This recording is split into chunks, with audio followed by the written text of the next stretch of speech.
Tired of waiting in long Starbucks lines, always ending up coming late to class? Well, don't let this be you anymore. With our new product, the Coffee Connection, you can get the most out of your coffee machine at home or at work. Our custom coffee machine is fully integrated online, so you can use our custom app to check the level in your coffee machine anywhere, anytime. At home or at work, you'll always know how much is available.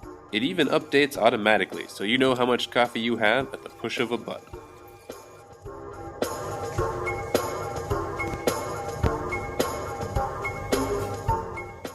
Not only can you check the levels, but you can control your coffee machine from our app. With our convenient on and off buttons, you can turn off a coffee pot that's been left on over the weekend, or get it started in the morning so there's a fresh cup of joe waiting for you right when you get to work. See how it turns off from anywhere at just the click of a button? It's just that convenient. But we need your help to make the Coffee Connection a reality and reach our $50,000 goal. There is still a lot of work to be done, and we want to internalize all of the hardware and have the machine Wi-Fi enabled so that the only cord is the power cord. We also still need to develop our free app to be available in the Android and Apple marketplace. We have a number of different exclusive offers that can be yours with just a small investment. For $20, you can support us and get a bag of our premium signature roast coffee.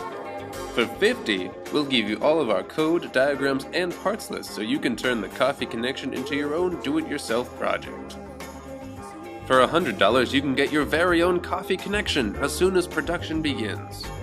And finally, for $300, you can have all of the prizes, and you can choose your very own color of Coffee Connection as well as personalized engraving. We hope you'll decide to support our project, and soon, this could be you, every day.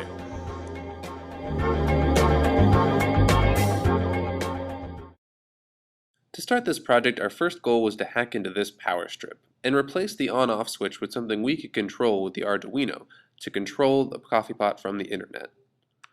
We hollowed out two of the outlets and added in a toggle switch as well as a solid-state relay, which connect into what was the original switch by the two black and the two red wires. The toggle switch on the left has on and off modes that serve as the same purpose as the original switch on the power strip, but now there's also an Arduino mode which engages the solid-state relay. The solid-state relay is controlled by the two yellow wires and only allows current to pass through the power strip when it's given a 5-volt signal across its leads.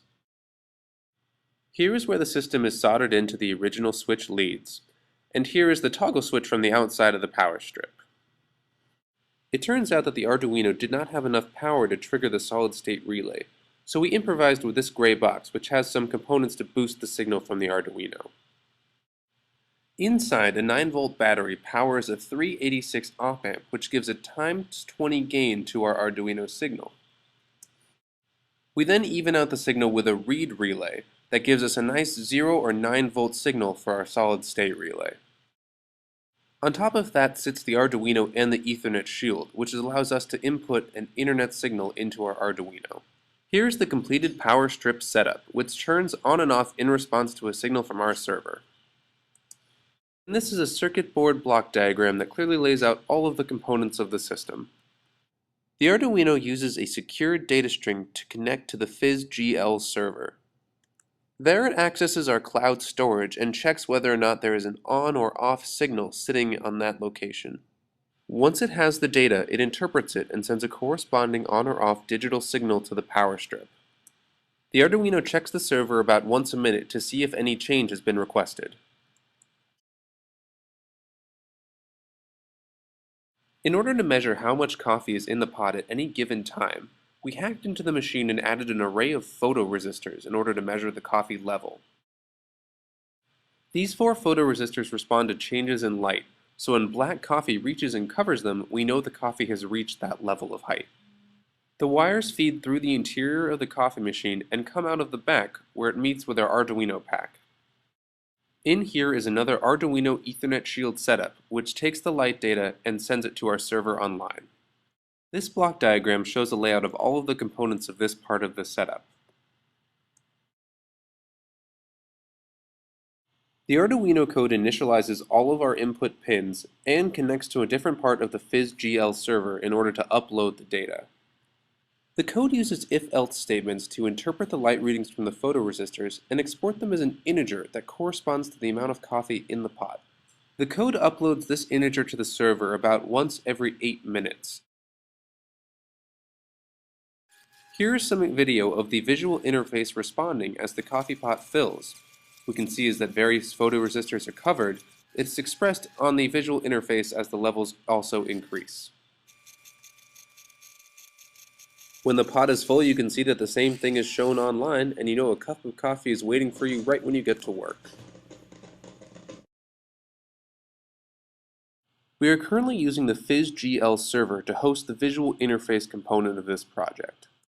The code first looks at the data uploaded by our Arduino sensor array and produces a graphic that corresponds to the amount of coffee in the machine. When one of the on or off buttons is pressed, this code saves that data to a cloud storage site, where our Arduino looks to see if it should turn the power strip on or off. The black level shows the amount of coffee, and the sphere is green or red depending on what state has been asked of the machine. Here is a picture of the project fully deployed in the Physics Lounge, where it is helping students get their caffeine even more efficiently.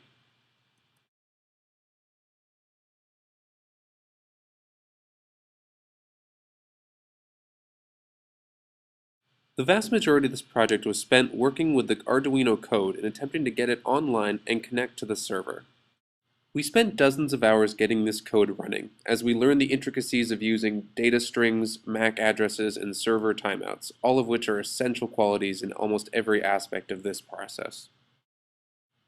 We now know a lot about how devices communicate with the internet and the various security techniques they use to prevent hacking. During the process, we even stumbled upon some of our own hacking techniques that allowed us to update to the server even more often than the security protocols dictated. Once we became more familiar with the process, we also decided that this project would require 2 Arduinos to both upload and download data as we required. We were able to get it all running eventually, and it was quite satisfying to see the entire project deployed. The other major obstacle we found in this project was supplying enough current in order to control the solid-state relay. All of this circuitry amounts to a fairly elaborate workaround that was not included in the original plans for the project. Though it did end up being fortuitous to set up this second box, as it eventually housed our second Arduino Ethernet Shield setup.